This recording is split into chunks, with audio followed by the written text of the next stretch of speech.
I mean, it's humbling to even be alive and have you be part of that story. I think this is the other big piece about purpose and vision and leading a life of impact. But honestly, it was just one of those moments where when you lean into possibility.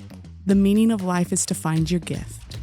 The purpose of life is to give it away. Right, friends, I have my friend Courtney Brown here today. I am so excited to share her story because it's something we all need to hear. And what is fun about Courtney is she is one of my first responder friends. So I don't know if you have a first responder friend, but I highly recommend you identify one and have one. Whether I have good news, bad news, sideways news, Courtney's my first responder. I can call her with whatever that is, and she'll either be my biggest cheerleader or she'll be my biggest comforter, like a big hug when I need one. And so I am excited to share her story today. So thanks for being here. Thanks for having me, Jen, and thanks for the kind words. Yeah. We all need our first responder friend. I do. I just, I try to show up as in encouragement wherever I can. You do. Okay, so the fun thing about Courtney is this is what you'll learn. When somebody is in their A game, they're in their A game in all aspects of life, okay? You don't just slay it in business. You slay it in friendship. You slay it in self-care. You slay it in parenting. You slay it in partnership. And I love watching you do life because it reminds me that we're so multifaceted and there's so many unique things about us. And the more I get to know you, the more I'm like, what? Like you're like slaying it in this area too? Well, that's kind of you. I don't know if I would describe it exactly that way, but I grew up in a super athletic family. I'm one of 6 kids growing up in Boise, Idaho, and we were competitive people. And I am one of 4 of my 6 siblings played collegiate athletics. I am one of the 2 that did not. So take from that what you will. But a highly achieving, highly competitive family. And kind of it was like you leave it all on the court. Yeah. And that's kind of just how I've chosen to do life is like you leave it on the court. Mm-hmm. If you're here, if you've shown up, I'm not here to play small. If I get this opportunity to be on earth at this time, interacting with incredible people, I'm going to do it to all in to the highest that I can. And so, yeah, that's just kind of me. I'm a little intense. I don't know. You don't know anything about being a little intense, Jen, do you? Who talks about intensity around me? Come on now. But yeah, that's maybe why we like each other. We can see the intensity and the commitment of what we do life, right? Yeah, I don't know how to do it any other way. I actually think that a lot of my personal work is in doing less. Yeah. And which sounds funny. Do you know Clifton Strength Finders? My number one strength is achievement. I'm an achiever, like I'm an accomplisher. Like if I say I'm going to do something, I'm going to go out and get it done. And it's funny because I had a spiritual mentor within the last few years say to me, your work is not in the doing. Your work is in the being. You have the toolkit in doing. Yeah. You need to develop the opposite side of that coin of being. Yeah. I was like, oh, yeah, that's uncomfortable. No, I had a therapist tell me once, he goes, Jen, did you know that we're called human beings, not human doings? I'm like, oh, yeah, maybe, but it's so comfortable to do. Yeah, it's an interesting concept, right? Is like to even look at it from that perspective of like when we're comfortable in the doing and that we think that that's the only way of being is to consider that there is other ways and that perhaps in trying to seek wholeness and different pieces of ourselves is to honor the flip side of that. Yeah. Honor. It's a journey. It's all a practice. None of this is like you just are it. It's like an active practice that you just determine that you're going to work on. Yeah. I mean, even in my language, I'm like, I'm going to work on resting. I'm going to get that to-do list checked off. I have to build rest into my calendar for it to happen. And then I have to guard that as if it's my child's basketball game to make sure that it doesn't get swapped out for something else. Yeah. You have to schedule it. You have to plan on it. And then you have to honor that because in actually living into it, because you could totally just fill it with something else. Yeah. It likes to be filled with organizing in my household. I'm like, even this morning. So I was getting ready. I have a bazillion mugs and I all of a sudden decided we had too many mugs and I didn't want any more mugs. So I made the kids get them all out on the counter this morning and we were only allowed to pick 10. Somehow we collected like 30 of these mugs that have this special font that I love or whatever. And I'm like, we're only putting 10 because I'm not making another shelf for mugs. So we had to take them all out and I'm running late for this. But I'm like playing with mugs instead. I'm like, I know I'm running late. I know I'm supposed to be doing something else, but this organizing is just so much more fun for me than getting ready for what I'm supposed to be doing. Are you a manifesting generator in human design? Oh yeah, we're the same. I'm a generator. I'm not a manifesting generator, but I'm like, yes, you're totally a manifesting generator, which is like superhuman multitasking or, abilities. And at one time you're doing 6 things and getting them all done. Yeah, my kids are like, when did you decide we had too many mugs? I'm like, about 5 minutes ago when I couldn't find the one that had the writing I was looking for. There's no better time than now. Pick your mug. We're done with the rest. Yes. So that's what we did. On my way before we came to the podcast meeting. And it's done. We're over it, friends. It's over. So yes. Okay. So one of the things I want to share in your story, because this is where we have a parallel thing, is you have this amazing business that has done fantastic things for yourself, for community, for everybody. And at one point, you said, I think there's more, but it wasn't more in that field. It was more somewhere else. And to be able to listen to that call, step into it and say, I'm going to do something different at the height of your game. Like a how, okay? Because that is a huge how. How? So to take it back, I started online women's fashion brand 16 years ago. 16 years. So I am OG to the e-commerce and digital marketing space, right? Yeah. 2007, I started. That's, Amazon was just selling books and Target hadn't reinvented itself and there was no such thing as a digitally native brand at that point. And so I've really had an incredible opportunity in my career to watch the rise of new media through influencer and affiliate marketing and build my fashion brand around that. And then in 2018, we spun off a sister company with an operations platform where we do the product dev, sourcing, fulfillment, the back-end ops for other women-run brands and influencers. So I've spent my career, 16 years in e-commerce, building 2 very successful businesses. One is an operations platform, one is a brand itself, and have been really privileged to have that be my career. And it's been 4.5 years ago, I was in a really rough place. Okay. I don't know an entrepreneur that doesn't at some point experience a level of burnout where they have to take care of their mental, emotional, and physical health. And it was October 1st of 2018, the beginning of Q4. And if you know anything about United States retail, Q4, you make all your profits in a year, right? They call it Black Friday for a reason. Black Friday is the day that most American retailers go into the black. So for the entire year, they're running negative, counting on the day after Thanksgiving to give them what they need to refill the tank after the entire year. 6 weeks that you make your profits, because physical product's tough, right? Like your money sits on the shelf in inventory. And it's all about how many times you can turn it. But that's another discussion for another day. Yeah. But so anyways, I was in a really, really not a good place mentally and emotionally. And on September 30th, that Sunday, John and I were driving in the car. My husband and I have worked together for almost a decade.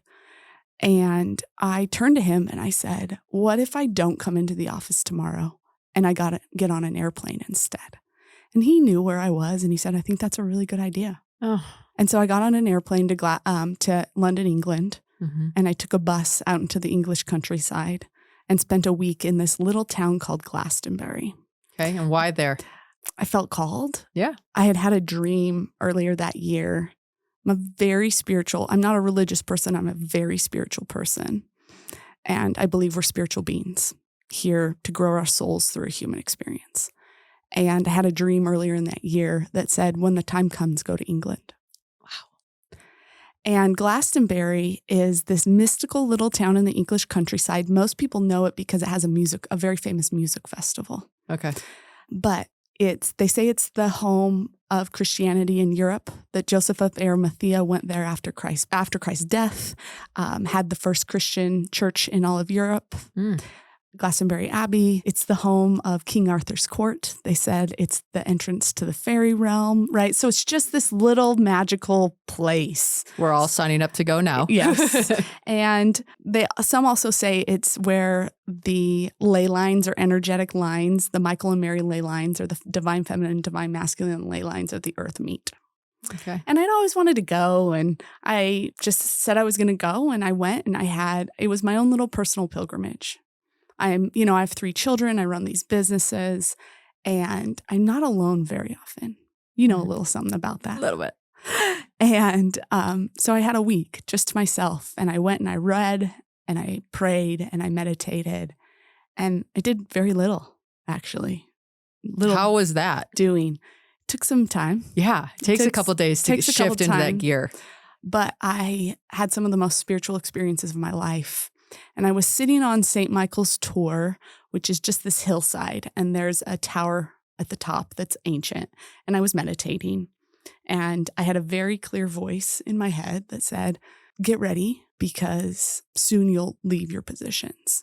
And actually, when you get back, you're not going back. You're going to continue to heal and rest. And so I was like, oh, okay. Sure. Weird. Have you seen my life? Yeah. That's funny. But so I came back and I took a sabbatical for Okay. Q4 of 2018. My husband stepped in as the president of Sense of Style while also running the day-to-day at Be Fulfilled. And I stayed home. And to do that in Q4 as the CEO was a lot. Well, I'm just imagining the courage to do that and not feel guilt or shame or all those things. I think I felt plenty of that, but I also knew that I was in service to no one in the state that I was in. Okay. And so I stayed home and I cooked dinner, and I, got kids off to school, and I did all of those very day-to-day grounding activities. And then in January, I hired a president, a buffer. I hadn't had a president up until that point, but someone to run the day-to-day activities. And I will tell you that there's been a few times in my life where I've gotten what I call like a very clear, like, do this. Mm-hmm. And one of them was in beginning Sense of Style. It was like, do this. And I was like, I know nothing about that. Literally nothing. Yeah. I kind of like fashion, but that's all. Do this. And hey, I think you need to adopt.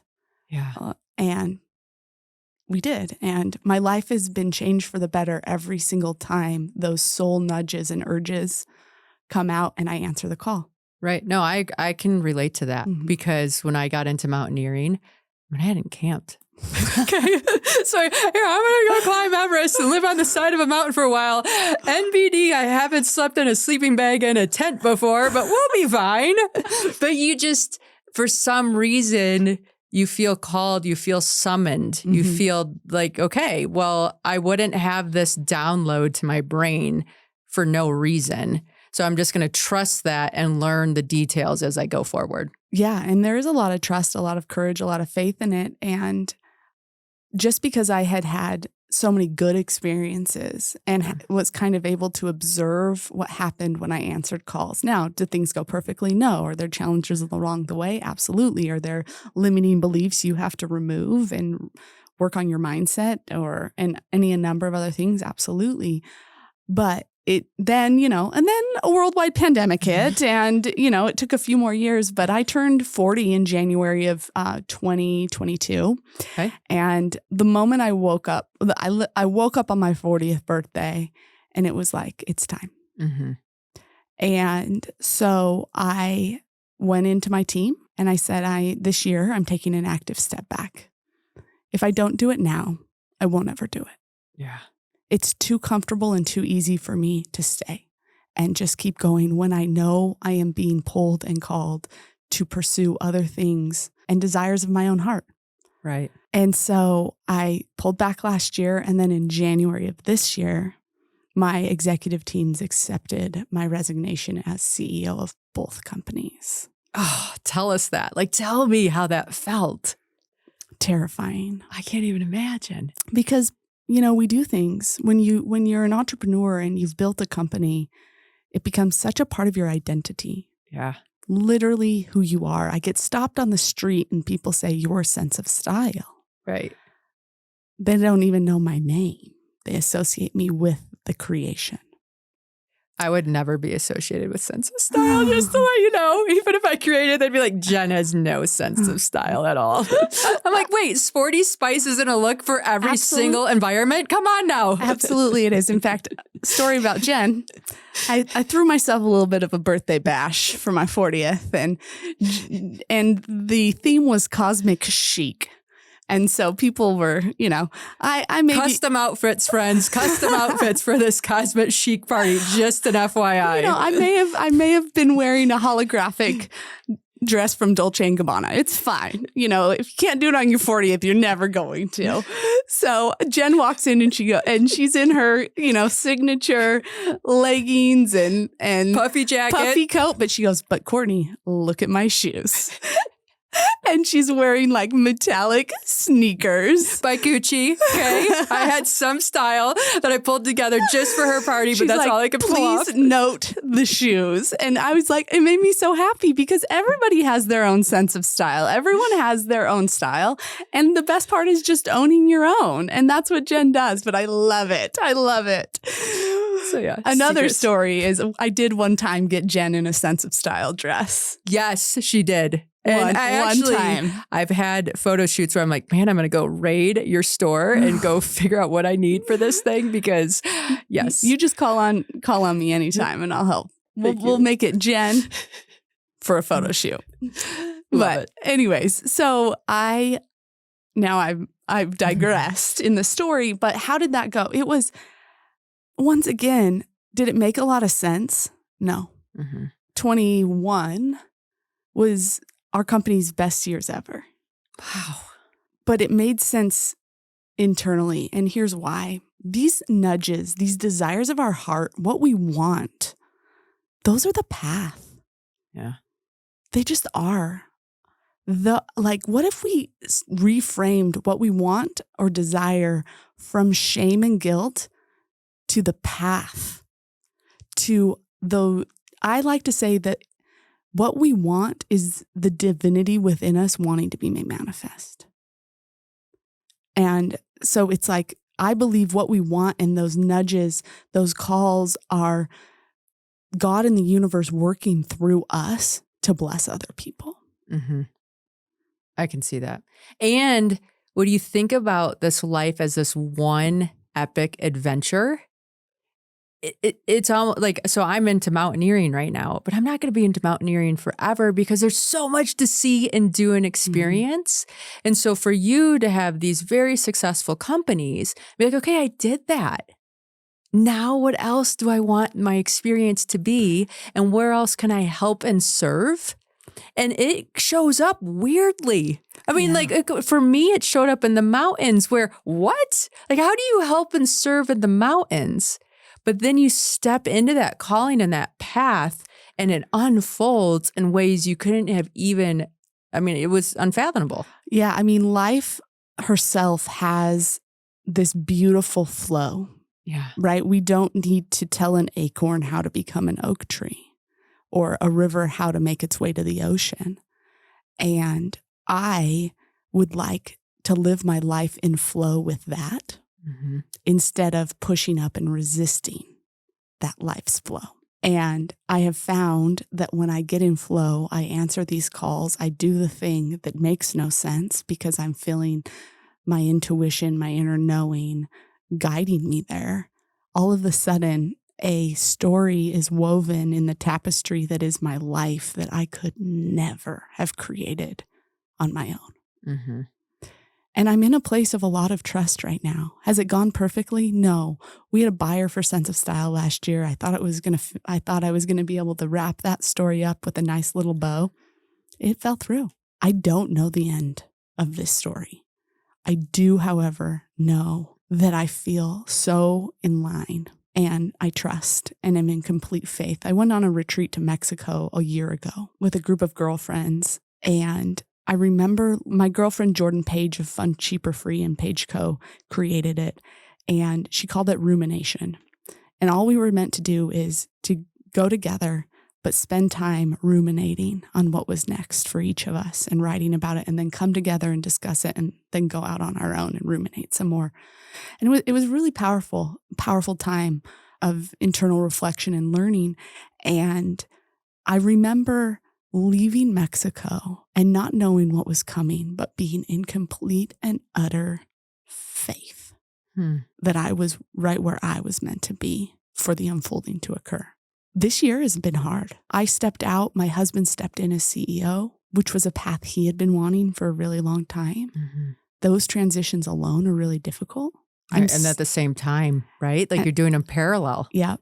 And you're doing one as in, I don't even know how I could put my heads around this, because you're doing one as in, I'm walking away. I'm trusting that you're doing what you're doing is the best, but I would do it different. And you know all the details because you're a different human. So we all do things different, not right, wrong, just different. Mm-hmm. And watching and holding space for each other in that is amazing. And it's not without a lot of difficulty. I mean, this 2023 has presented a lot of challenges. I mean, economically, we all know what, that situation looks like with inflation, yes, with changing the executive and the leadership teams, and then what that does to a marital relationship, and essentially shifting the responsibility, weight, and pressure from one set of shoulders onto another. Yeah. It's just a lot. Yeah. And I guess the thing that I sit here today literally in the midst of it and can say is I still don't know the end of this chapter or story. Mm-hmm. And it's not perfect. In some ways, more stress and weight. But I just have such an inner faith and knowing. And every single time I start to waver in that, I think back to these moments, these ingrained moments like sitting on the mountainside in Glastonbury, England, or looking out at the sea in Mexico, where I just was given this knowing. And I sometimes have to put my faith back in that. And I think maybe to bring this conversation around to how we began is we've got to take those times to slow down, get away, get quiet in small moments and big ones so that we can commune with our own souls and listen to how we're being directed from within. Yeah. It's so all of us can relate to that at some level in our own journeys of you go, go, go. And then that pause is just a weird feeling because it's not the normal feeling that you've been operating in. Mm-hmm. And then you kind of allow the universe you have to prove yourself. You have to prove to the universe that I can pause, that I can listen, that I can sit in the discomfort. I have this thing, we ski in Park City. And when you go down the hill, you do a turn. And when you do the turn perfectly, if you look up at your path, you see seas, a whole bunch of seas. But in that sea, there's a spot where you're free falling straight down the hill. So a lot of people will try to rush that section. And then if you look up at their path, it's a whole bunch of Z's instead of C's because they rush that discomfort. And I always think about when I'm doing things that I know I'm comfortable. I'm like, oh, is this my C turn or my Z turn? Because it would be a lot more comfortable to Z this right now, but I know the flow is the C. Mm-hmm. And it's hard to actually live it in real life. But as much as I do things, I try to get them physically into my body. So then mentally and emotionally, I can follow the cue. Yeah. And we all have our different ways, right? I'm like all air signs. Like I live in my head. And so I tend to take it through the lens of my mental body. And then I can process it through my physical and emotional bodies. And so we're all just different, like you said, because we're different humans with different talents and different life Systems. experiences, different systems, all of these things.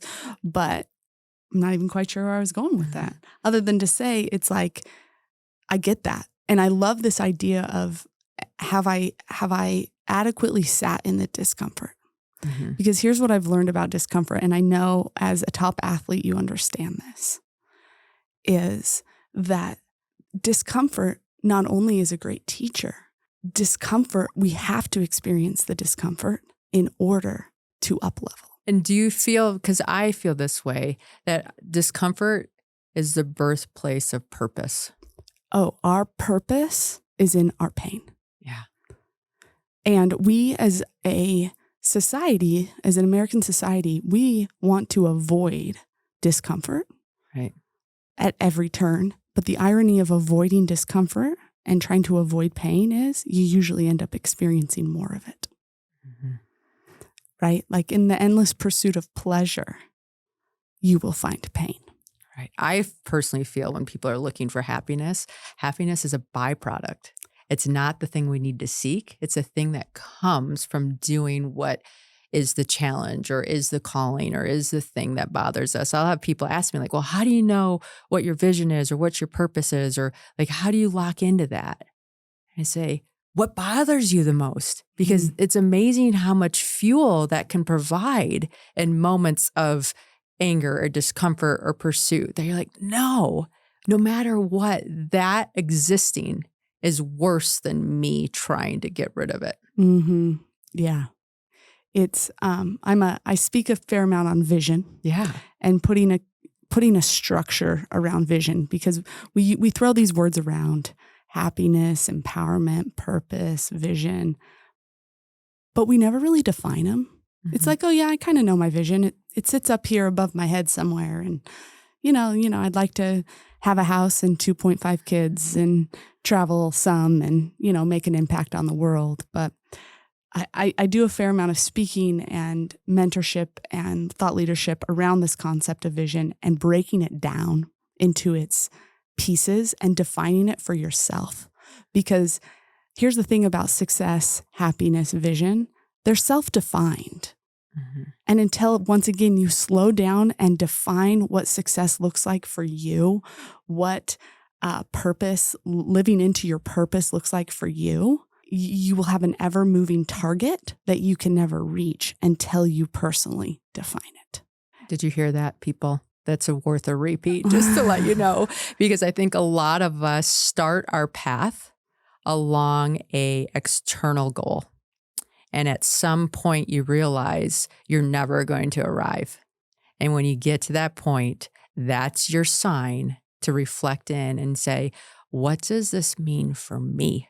What do I want my life to look like, stand for, be a symbol of, be a flag that says, here is my purpose. Here's who I am. Here's my brand me. Let's carry forward.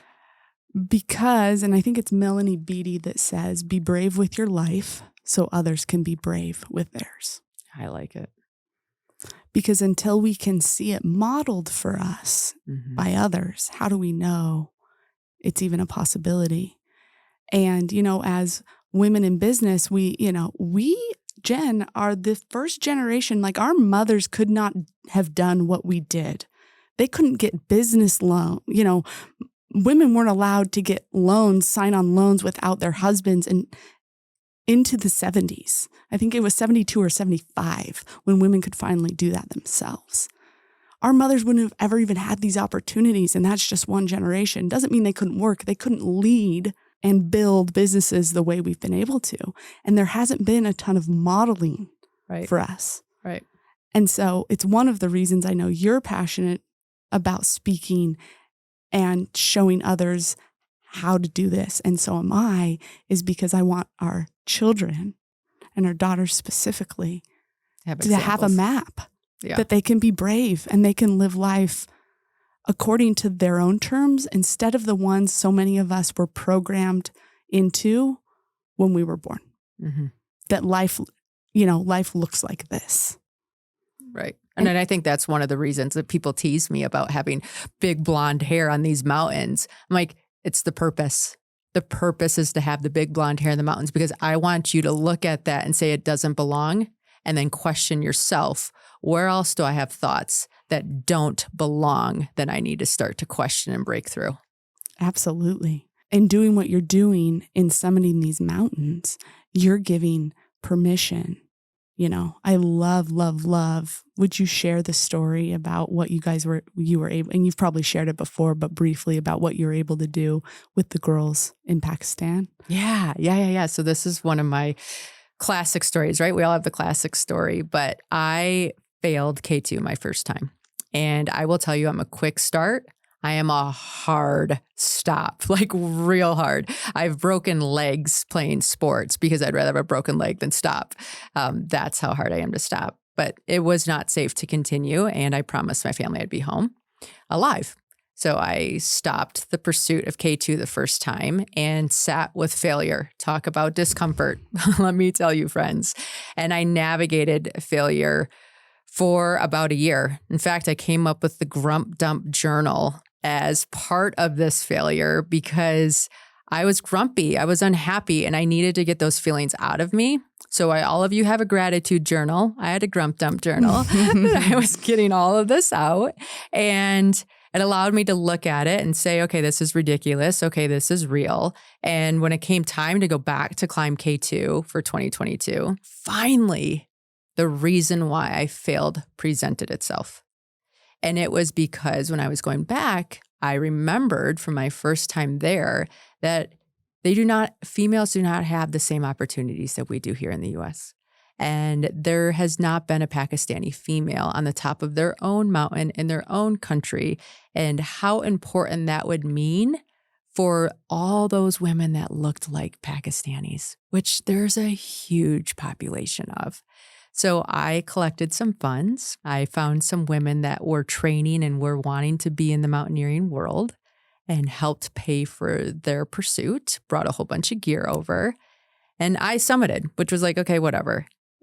Those girls summited, and I have never cried so hard in my life. Sorry, kids. But honestly, it was just one of those moments where when you lean into possibility and you stay open to messages and you listen to them, you can't even put words to what can come out. I mean, it's humbling to even be alive and have you be part of that story. Yeah. And I think this is the other big piece about purpose and vision and leading a life of impact, that it's meant to be given away. Yes. I'm not going to get this quote exactly right, but it's Pablo Picasso, and it's, the meaning of life is to find your gift. The purpose of life is to give it away. So figuring out who we are, how we tick, what we're passionate about, what we want, those desires, creating them, making it a living reality. But then it only matters if you can then help others with it. Mm-hmm. And you were telling that story, and I've heard you tell it before, but every single time I got chills head to toe, and that for me is like a visceral reaction of you living into your own greater purpose. And it's not comfortable, right? I mean, it was months of discomfort, months of frustration, months of trying to excavate the meaning of it. Mm-hmm. And then realizing like, okay, here's it is. And then it shows up, and then you're just like, wow. Like life is wow. Wow, wow, wow. But so here's one of these things about discomfort and pain. And we love the story of the phoenix rising from the ashes, right? Mm-hmm. We love any tale of someone picking themselves up off the ground and continuing and finding success, which I would argue is basically every single good story ever told. But the phoenix in that mythical story has to burn first. It doesn't just rise from the ashes. It has to burn into ash first. The pain comes first. The heartache, the shit going wrong, the trauma, and then it's in that discomfort and sitting. And you said, I sat in it for a year, not 30 minutes. And then look at the alchemy and the beauty and the service and the purpose that came from that place of pain, discomfort, and from the burning. And the happiness. Right? And then it's like, boom, look at the goodness that came from it. Life is good, friends. Life is good. So here's the fun thing about this interview today that I hope everybody's listening and understanding. We are on paths. There are times when we're on our path that only we get called to do something different. Listening and being attentive and understanding that, hey, guess what? Courtney got the call to do something different 4 years ago. And it's just now coming into fruition. And it's still messy. But she has the faith, she has the resolve, and she's pushing forward because she knows the phoenix is coming. And I think while we're listening and looking at our own lives, go forward, do what's required, but also listen and give space for something more to show up. Because when it does, it's just awe-inspiring on all levels. Yeah, because not only will it bless you and weave a new tale of your own life, but the universe, life herself, will also bless others when we answer those calls. Mm-hmm. And I think that's the magic in it all. It's so freaking cool. Yeah, it is. It's awesome. It's so good. Okay, you have a bunch of new stuff going on too that I want to make sure people know about, because just being around, I know anytime you put together an event, I'm like, okay, how do I make it happen? How do I get there? What do I do? Can I shift flights? Can I do whatever? You're putting together stuff to help women, because when we do these shifts, community matters. Mm-hmm. And I really want to make sure people know that in Salt Lake City, we have things that are going on to support you. Yeah, I mean, I have shifted out of my role as CEO into, I've started a new company, surprise, surprise, C. Brown Inc., which is primarily focused on mentoring and business strategy for other women-run businesses. Mm-hmm. Again, helping women be intentional, strategic in what they are creating, so that they both bless their own lives and bless others. So I mentor one-on-one. I also have my Vision-Led Life course that I sometimes do in person and sometimes do online. I gather women in intuitive circles to help build our inner knowing that we all have. And I'm just really, really passionate about helping women live the type of life that they've always imagined and trusting their calls and their process and flow through it all. I love it. I can let you know that I have been a part of these experiences, and I highly recommend them to everybody and anybody that has access, because it's a pause worth taking. Yeah. You can find me on Instagram at Courtney Ellen Brown, and that's where most of those things show up. Life is too short not to make it grand. She said it, friends. It's your turn to live it. I love it. Thank you. Thank you. Thanks, Jen.